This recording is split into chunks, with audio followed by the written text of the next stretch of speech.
Hello दोस्तों, आपको हमारे चैनल एम ए ज्ञान स्टडी में स्वागत है। तो चलिए दोस्तों, आज के प्रश्न को स्टार्ट करते हैं और बिहार बोर्ड का बहुत ही महत्वपूर्ण प्रश्न है, तो वीडियो को लास्ट तक देखते रहिए।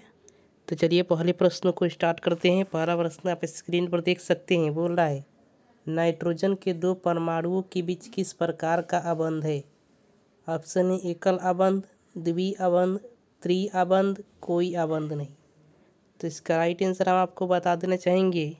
इसका राइट आंसर हो जाएगा ऑप्शन नंबर सी, यानी नाइट्रोजन के जो परमाणु होते हैं N2 जब बनता है तो इसके बीच जो होता है N और N के बीच जो होता है ट्रिपल बॉन्ड होता है। इस बात को याद रखेंगे। चलिए दोस्तों, अगले प्रश्न की तरफ चलते हैं। अगला प्रश्न आप स्क्रीन पर देख सकते हैं। बोल रहा है कि सहसंयोजक यौगिक विद्युत का ऑप्शन है कुचालक है, सुचालक है, मंद चालक है, तीव्र चालक है। इसका राइट आंसर हम आपको बता देना चाहेंगे ऑप्शन नंबर ए, यानी सहसंयोजी यौगिक जो होते हैं विद्युत का कुचालक होते हैं। चलिए दोस्तों, अगले प्रश्न की तरफ चलते हैं। अगला प्रश्न आप स्क्रीन पर देख सकते, कह रहा है धात्विक गुण आवर्त में घटता है, बढ़ता है, स्थिर रहता है, कभी घटता है और कभी बढ़ता है। इसका राइट आंसर हम आपको बता देना चाहेंगे ऑप्शन नंबर ए, यानी घटता है। आवर्त कहने का मतलब हो गया आवर्त सारणी के जो क्षैतिज स्तंभ होते हैं इस प्रकार से उसे आवर्त कहते हैं, और जो उदाग्र स्तंभ होते हैं उसे हम वर्ग कहते हैं या स्तंभ कहते हैं। चलिए दोस्तों, अगले प्रश्न की तरफ चलते हैं।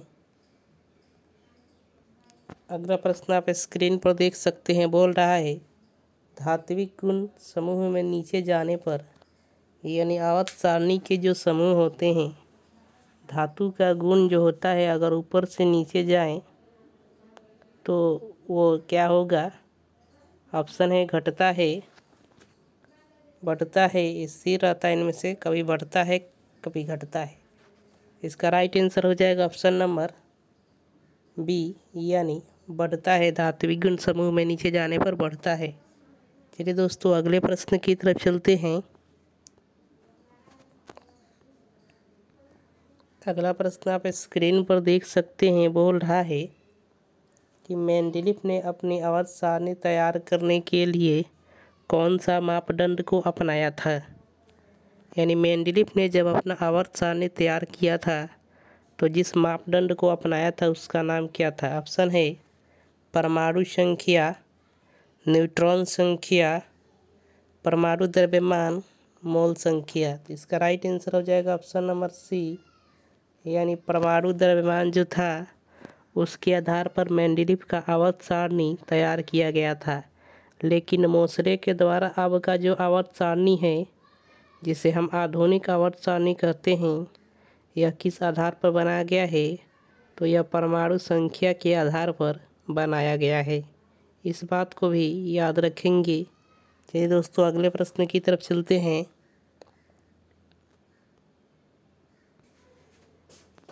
अगला प्रश्न आप स्क्रीन पर देख सकते हैं। बोल रहा है Li यानी लिथियम, Be यानी बेरिलियम, B यानी ब्रोन, C यानी कार्बन, N यानी नाइट्रोजन, O यानी ऑक्सीजन, F यानी फ्लोरीन, Ne यानी नियॉन, ये सारे जो है किस आवर्त के तत्व है? Li, Be, Bc, No, F और Ne किस आवर्त के तत्व है आवर्त सारणी में? तो ऑप्शन है पहला आवर्त, दूसरा आवर्त, तीसरा आवर्त, चौथा आवर्त। तो इसका राइट आंसर हो जाएगा ऑप्शन नंबर बी, यानी ये सारे दूसरे आवर्त के तत्व है। चलिए दोस्तों, अगले प्रश्न की तरफ चलते हैं। अगला प्रश्न आप स्क्रीन पर देख सकते हैं। बोल रहा है अगला प्रश्न Na, Mg, Al, Si, Ap, SCl, Ar, यानी ये सारे तत्व जो है आधुनिक आवर्त सारणी के किस आवर्त के तत्व है? ऑप्शन है पहला, दूसरा, तीसरा, चौथा। यानी Na का मतलब होता है सोडियम, Mg का मतलब होता है मैग्नीशियम, Al का मतलब होता है एल्युमिनियम, Si का मतलब सिलिकॉन, P के मतलब फास्फोरस, S के मतलब सल्फर, Cl का मतलब क्लोरीन, Ar के मतलब आर्गन। तो आपको बताना है ये किस आवर्त का तत्व है। तो आपको हम राइट आंसर बता देना चाहेंगे। इसका राइट आंसर हो जाएगा ऑप्शन नंबर सी, यानी ये सारे तीसरे आवर्त के जो तत्व है। अगले प्रश्न की तरफ चलते हैं। अगला प्रश्न आप स्क्रीन पर देख सकते हैं। अगला प्रश्न बोल रहा है आधुनिक आवर्त सारणी में वर्गों की संख्या कितनी है। आधुनिक जो आवर्त सारणी तैयार किया गया है उसमें वर्ग कितने हैं।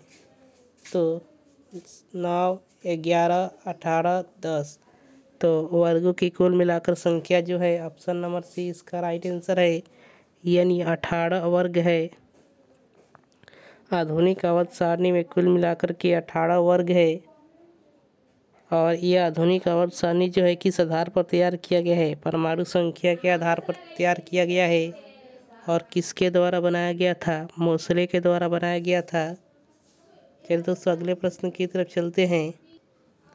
अगला प्रश्न आप स्क्रीन पर देख सकते हैं। अगला प्रश्न बोल रहा है आधुनिक आवर्त सारणी में तत्वों का वर्गीकरण किस आधार पर किया गया है। तो आधुनिक जो आवर्त सारणी है उसमें तत्वों का वर्गीकरण किस आधार पर किया गया है। ऑप्शन है परमाणु द्रव्यमान, परमाणु संख्या, मोल संख्या, परमाणु घनत्व। तो इसका राइट आंसर हो जाएगा ऑप्शन नंबर बी, यानी परमाणु संख्या के आधार पर जो आधुनिक आवर्त सारणी का वर्गीकरण किया गया है। तो चलिए दोस्तों यही हमारे प्रश्न समाप्त होते हैं। अगले वीडियो के साथ अगले प्रश्न के साथ मिलेंगे हम आपको। अगर चैनल पर नए आए तो चैनल को सब्सक्राइब कर दे और वीडियो को लाइक कर दे, ताकि ऐसा प्रश्न हम जब भी लाए आपके सामने पहुंचता रहे। तो चलिए दोस्तों धन्यवाद।